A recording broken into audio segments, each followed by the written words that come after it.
नमस्कार, मैं आपके साथ हूँ डॉक्टर कविता मेहता। लगभग संसार के हर धर्म में व्रत उपवास रखने की परंपरा है। हमारा हिंदू धर्म जो सनातन है, व्रत और उपवास को इसमें बहुत अधिक महत्व दिया गया है। मानव शरीर मात्र शरीर नहीं है। ये हम सभी जानते हैं कि हमारा शरीर, आत्मा दोनों मिलकर मानव का अस्तित्व है। हमारे शास्त्रकार जानते थे कि शरीर के साथ मन की शुद्धि, आत्मा की शुद्धि भी आवश्यक है। इसलिए ही हमारे धर्मशास्त्रों में व्रत उपवास का विधान बतलाया गया है।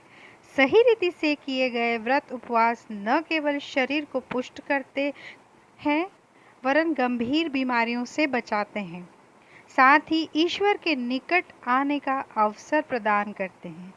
तो आइए सर्वप्रथम जानते हैं कि उपवास होता क्या है और उपवास कितने प्रकार का होता है।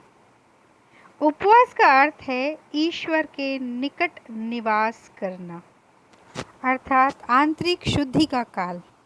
वैसे तो शास्त्रों में उपवास के अनेक प्रकार बतलाए गए हैं, पर मुख्य रूप से 3 प्रकार होते हैं: नित्य, नैमित्तिक और काम्य।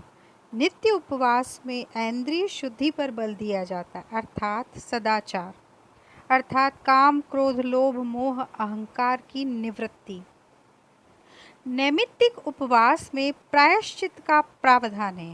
प्रारब्ध स्वरूप किसी गंभीर समस्या के समाधान हेतु या कोई पाप कर्म हो जाने पर उसका प्रायश्चित ये व्रत तिथि विशेष में किए जाते हैं।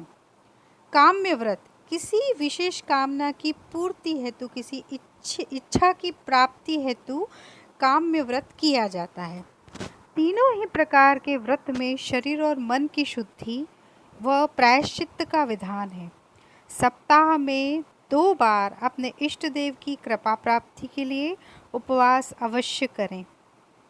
ये उपवास आप फलाहार द्वारा, एक समय भोजन का त्याग करके या फिर दिन भर निराहार रहकर कर सकते हैं।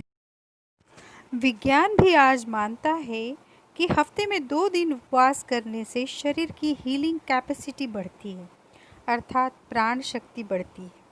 ये समय मानसिक और शारीरिक ऊर्जा वृद्धि का होता है। उपवास करने से शरीर की नकारात्मक ऊर्जा, यानी जो भी पॉइजनस एलिमेंट्स शरीर के अंदर होते हैं, उनको शरीर हील करता है। वहीं आत्मा के पॉइजनस एलिमेंट्स को हमें स्वयं हील करना पड़ता है।